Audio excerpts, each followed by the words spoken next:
I just want to start by saying how honored I am to be here. You know, many of us who are speaking today, we see each other a lot because we give talks at this conference or that conference, and the talks are always for other physicians. So first of all, it's a very boring crowd. But really, I feel like a group like this that's here today, a group of patient advocates, could have more of an impact on cancer care in Canada than any number of us who are physicians. So I really want to applaud you all for coming. And I think I'm very honored also to have a member of the Fox family here who, you know, out of anybody in Canada, has probably done more to improve cancer care. So I'm a radiation doctor. I work in London, Ontario, just down the street. This is a lung cancer. This is a CT scan. And we're looking at the patient sort of straight on. You can see the lungs here look black because air is black on a CT. These are normal lungs. And on your left, which is the patient's right, there's a small spot there. And that was proven to be a cancer. Looks like a small problem. It's very small. Send this patient to Dr. Darling, take it out, no problem, right? Even though this is small, lung cancer is a big problem. As we heard from Paul, these are the total number of deaths in Canada from cancer, males and females, and number one on the list is lung cancer. About 400 people per week die in Canada from lung cancer. The other problem with lung cancer I can show you on this slide. So this is a patient who came to see us. This is a CT scan. Now we're slicing the patient this way, like a loaf of bread. We're looking from the bottom. So this is their right lung and this is their left lung. These are the breasts at the front. This is the back. The bones are white. These are the shoulder blades at the back. So the patient's lying on the table. And you can see it's nicely denoted because there are these 4 red lines. This is a lung cancer here. And so this patient was sent to us, sent to one of my surgeons with the idea this is a very curable lung cancer. Take it out, chance of cure is very good. But before we do that, we do a PET scan. And a PET scan is a special scan where we inject a radioactive sugar and it goes all over the body and it shows you where the cancer might be. Here's this patient's PET scan. Can someone see the problem? Yeah, a metastasis in the bone. Yeah, metastasis meaning the cancer has spread to the bone. And one of the problems with lung cancer is that the large majority of patients have either had the cancer spread to the lymph nodes in the chest or to other parts in the body at the time that they're diagnosed. And in a situation like this, it's generally considered incurable. This lady had 1 spot in the bone, just 1 spot, and generally that would be considered incurable. In a few minutes, I'm going to tell you how we're challenging this. So the problem with lung cancer, it spreads. This is the other problem. This is unfair, but lung cancer has been associated with a stigma because many people have smoked, right? It's the only condition I know of in medicine where people get blamed. When someone has a heart attack, even though they smoke, no one says, hey, sorry about your heart. Too bad, you know, shouldn't have smoked. No one, but for lung cancer, we get this. And we're changing this, and you guys can change this. Treatment is changing. So I'm gonna show you what a version of me 40 years ago would do to treat lung cancer. And I'm gonna show you what a version of me from now does to treat lung cancer. And as you think of this, many of you have your phones on your table, so think about that phone, how technologically advanced that is. It's pretty slim there that you've got, compared to the phones we had in the 80s, which I think were, you know, you carried on your backpack and were huge. So if you had lung cancer treatment with radiation in the 1990s, this is how we would design the treatment. We would do something like an x-ray. This is an x-ray of a patient, you can tell because you see an arm and some ribs and stuff. And hidden in there somewhere, I can't really see it, so I put a red arrow there. There's a lung cancer in there. And this is how well we could see the tumor, not well at all. We know the tumor's moving. So what we would do is we would fire a beam of x-rays from the front and a beam from the back. And this is a square here that shows the beam. We've sort of shaped it a little bit with these little metal fingers that block the beam, and we just zap front and back. And because we were treating so much normal tissue, we would give a little bit of radiation every day for 6 weeks, Monday to Friday, 30 treatments, and it didn't work all that well. So this is what we were working with. But things have changed. So this is the cancer I showed you earlier. So now with our imaging, we can see the cancer moving as the patients breathe. And we can target it. We can sometimes we can follow it as it's moving, or we can treat it at a certain part. When they breathe out, usually there's a pause, you hit it. Our machines are also better, just like your cell phone. This is a modern radiation machine. This is not a patient, this is one of our coworkers. You never want to be around the machines when someone comes with a video camera because you get roped into being the demo. So I'm going to show you how this thing delivers radiation in just a second, although we didn't turn it on. That would not be workman's safety would not like that. But what we have here is we have so the patient gets set up using lasers and tattoos on their chest, and the radiation comes out of here. But on the other sides here we have a CT scan, and so what we can do is we can rotate the machine around the patient and do a CT scan right before we turn the beam on. And then after doing the CT scan, there it is rotating. we can see exactly where the tumor is, so we know right where it is, and then we can hit it. And instead of using one, I'll show you that again. Instead of using one beam from the front, we use hundreds of really, really weak beams that all converge on the tumor. So imagine the power went out here, and we all had a weak flashlight that doesn't really do anything. If we all shined our flashlight at one spot, that spot would be really, really, really bright. And so what that does is it gives very little radiation to the normal tissues, but a lot to the tumor. And so now when I treat a patient with lung cancer, this is what it looks like. So here's a lump, this is a lung cancer, and this is the high dose of radiation, shrink wrapped around the tumor. And so what this allows us to do is instead of giving a little bit of radiation every day for 6 weeks, we can give that radiation in 3 shots. Monday, Wednesday, Friday, and you're off. The most common side effect is nothing. About 50% of patients report no side effects, no surgery, nothing like that. And so we like to give things cool names. We call this SABRE. Makes you think of Luke Skywalker. Stereotactic, meaning very precise. Ablative, meaning killing the tumor. And then radiotherapy is what we do. And we think that the kill rate is about 90%. So people like Dr. Darling and I debate a lot, should we stop doing surgery and just do this instead? So this is SABRE. Now SABRE is really versatile. And this is what I'm going to show you, the connection. I told you about lung cancer, how it spreads. So SABRE can be used for other things as well. This is a spot of cancer in the liver. So remember that lady with the bone spot called a metastasis? We said that would be incurable. Well, maybe we can kill those with stereotactic radiation or SABRE. This is a spot in the liver. This is a spot in the bone. And this is a patient of mine who I met in February 2012. This is a cut through the abdomen. And so over here is the liver, and there's a huge lump here. This is a lump on the adrenal gland. So the adrenal gland, adrenaline, gives you the fight or flight. Both fight or flight. So the adrenal gland is where lung cancers tend to go. So this guy had a spot in his adrenal, and he was put on a study that I'm going to talk to you about in a few minutes. This is February 2012. We gave him this SABRE to this adrenal spot. This is his last scan from 2 months ago. And all you see is some scarring where we killed the tumor. Right? Very new, exciting treatment. We're trying to change this paradigm that as soon as a cancer has spread, it's considered incurable. Now, here's a question for you. How do we prove that a new treatment benefits patients? Let's say I want to prove that, I don't know, drinking Nestle water is helpful. How do I prove that? Do I just give it to one patient and see how they do? That's not how we can do things. We have to do specific types of trials to really show that we can help patients. So if you're in math, it's easy to prove something. You write your equation, x equals whatever, you solve it, proven. We don't have that luxury, unfortunately. So let's say we have a group of patients. Let's say we have a group of people, and we're going to try a new treatment. Let's say it's us. We have a condition. We're addicted to drinking coffee. And we want to test a new treatment for that. And for this coffee problem, we can either have a standard treatment or the new treatment. It's experimental. What we want to do is divide us into 2 halves. So right down the middle. We're going to have the standard treatment for coffee addiction. You guys are going to have the new treatment for coffee addiction. The question is, and then we're going to see how everybody is in a year. How many of us are addicted? The problem is we need to make sure these groups are as equal as possible. And just by chance, going down here is probably not going to be absolutely equal. So how do we make 2 equal groups? Well, what you could do is have the doctor do it. There's the doctor. This is JD from Scrubs, for those of you who don't waste your time watching Netflix like I do. Now the question is, could a doctor give us 2 fair groups? So let's say you're going to be a doctor.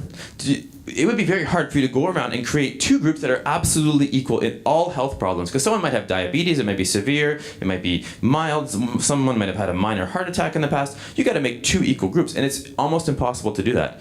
The other problem is that if JD is biased, let's say JD has a vested interest, and he wants the drug to work because he spent so much time, he might say, oh, Dr. Wheatley Price, he looks very healthy. Let's put him in this group. And that's gonna make our experimental treatment look good. We can't have anybody pick. It has to be by chance. And so what we do is we flip a coin. And we call this a randomized trial, where each patient who enters the trial, we flip a coin. We do something more sophisticated now. If it's heads, you go in group A, and if it's tails, you go in group B. Because if you think about it, let's say 30 people in the room have diabetes. On those 30 people, on average, half of you will flip heads and half of you will flip tails, and the 2 groups will be equal.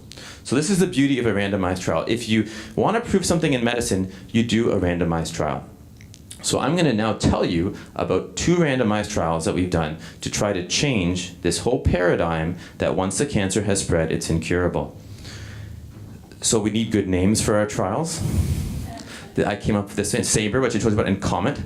So SABRE COMET is a trial that I came up with a few years ago. We started it in London, Ontario, and in the VU University in Amsterdam, where I did my PhD. And what we did was we took patients, it wasn't just lung cancer patients, it was colon, breast.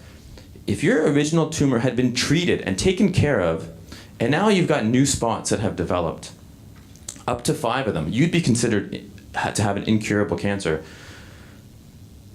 In this trial, the standard treatment would be you give them chemotherapy, you give them radiation to try to improve symptoms, and the experimental arm was try to zap everything, right? So we started this in London and in Holland, and before we knew it, it was open all over the world. Canada, Scotland, Australia.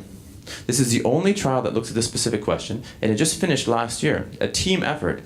And what I learned from this is that we really need to work together. And I'm going to tell you how that's affected what we do. We will know the results from this in 2017.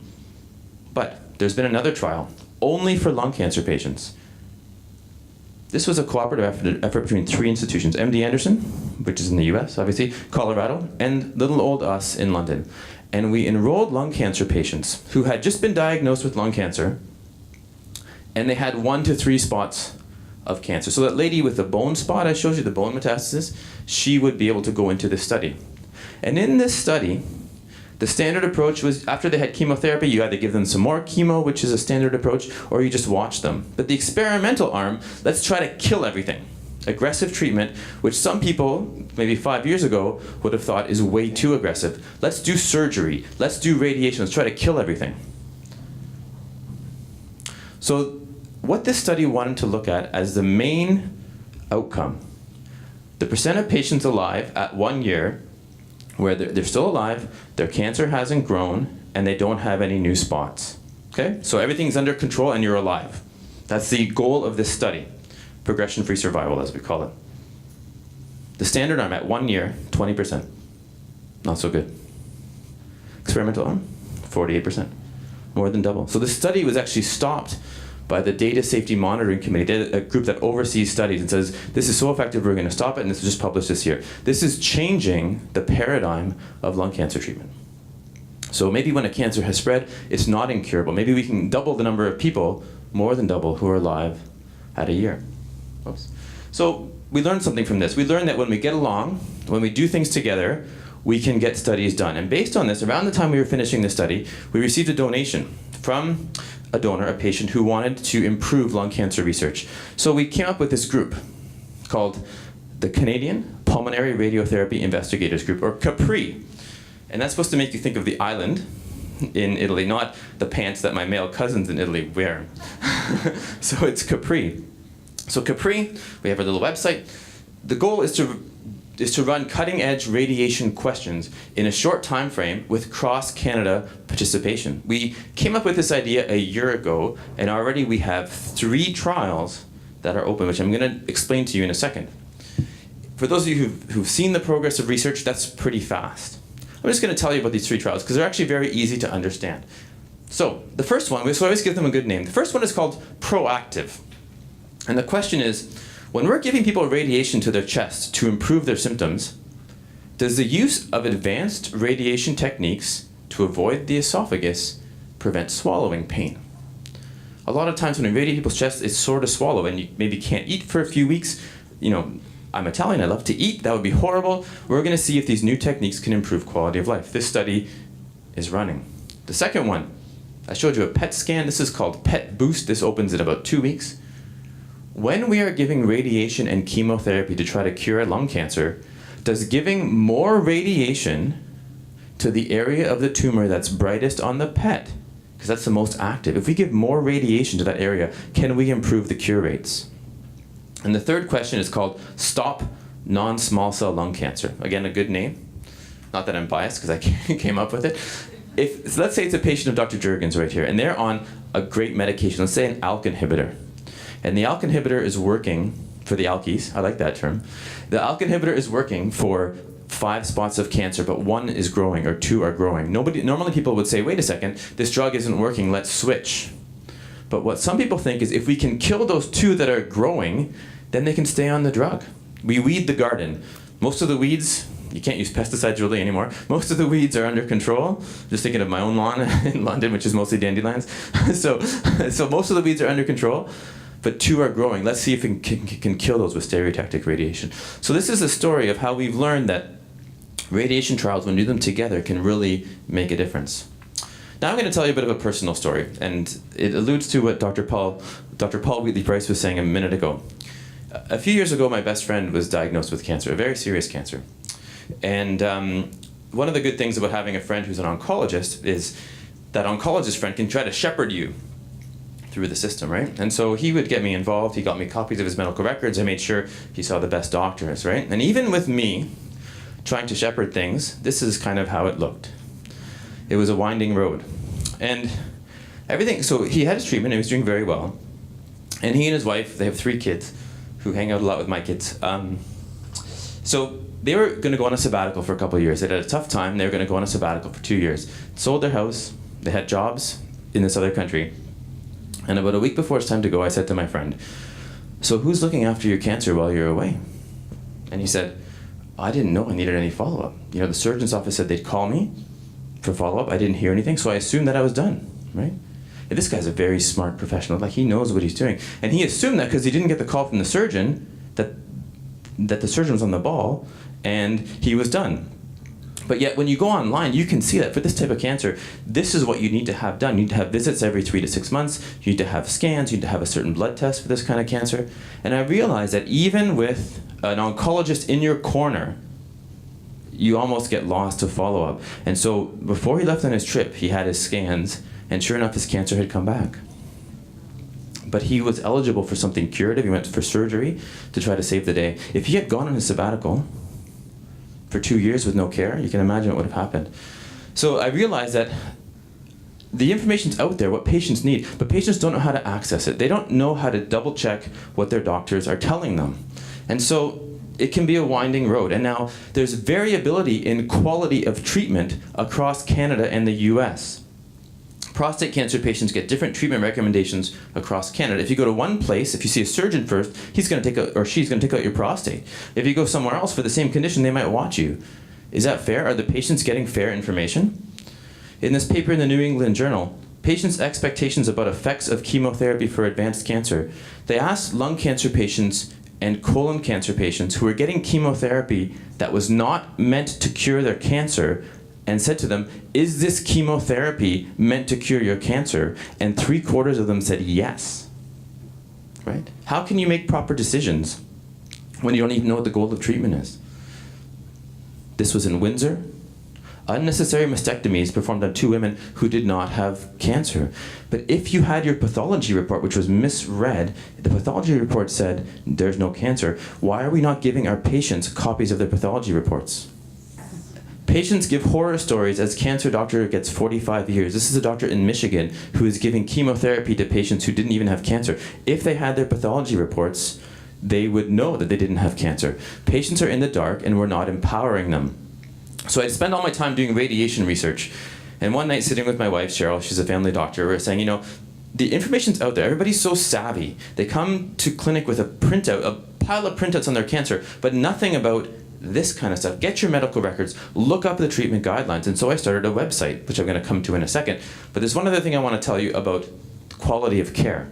And that is this concept of practice makes perfect. So Malcolm Gladwell, who's an author, wrote this, he's a Canadian, wrote this book called Outliers, which is worth reading.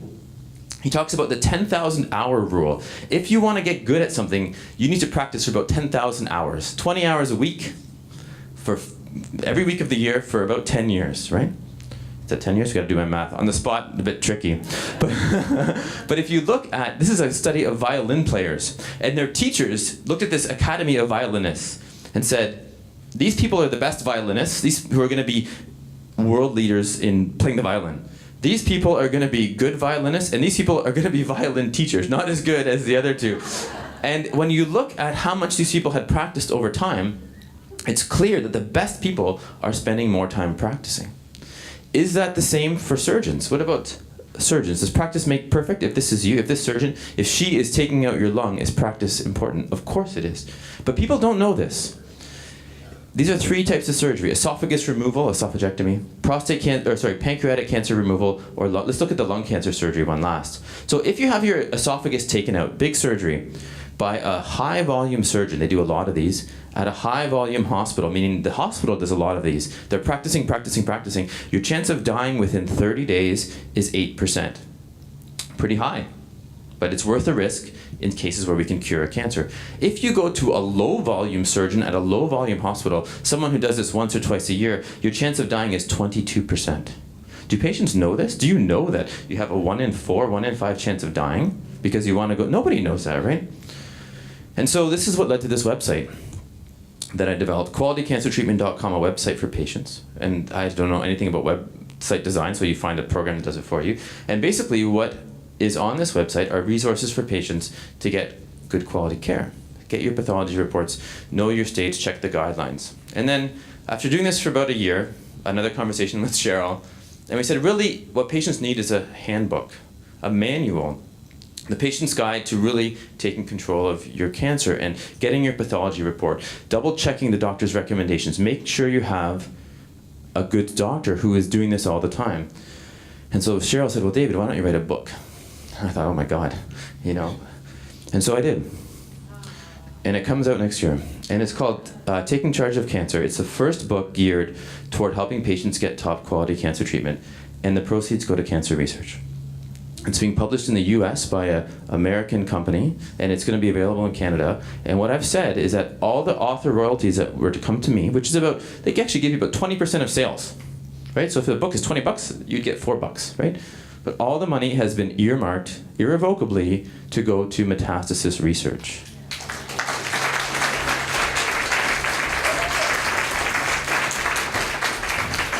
And I just want to show you why this book is different. You know, there are lots of books about lung cancer treatment and breast cancer treatment and prostate cancer treatment, but this book is different.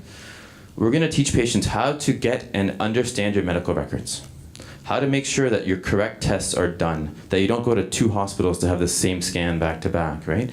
To make sure that you're assigned the correct stage, tell you how doctors decide which treatments are best and why doctors can be biased. A radiation doctor like me is more likely to recommend radiation, right? We're biased.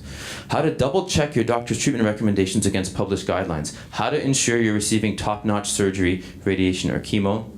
And how to make sure all the correct procedures are in place for follow-up, which is where my friend tripped up.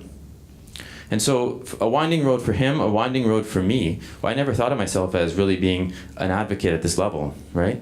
But sometimes we're just moved by our experiences, and that takes us in a new direction in life. So my take-home messages today, thank you for listening. Improvements in radiation technology have opened up a new door to treatments for lung cancer. Canada is leading the way with trials aimed at proving that these new treatments are helpful. And finally, quality of care is important in cancer treatment, and hopefully putting patients in the driver's seat will help people to access top-notch care. Thank you very much.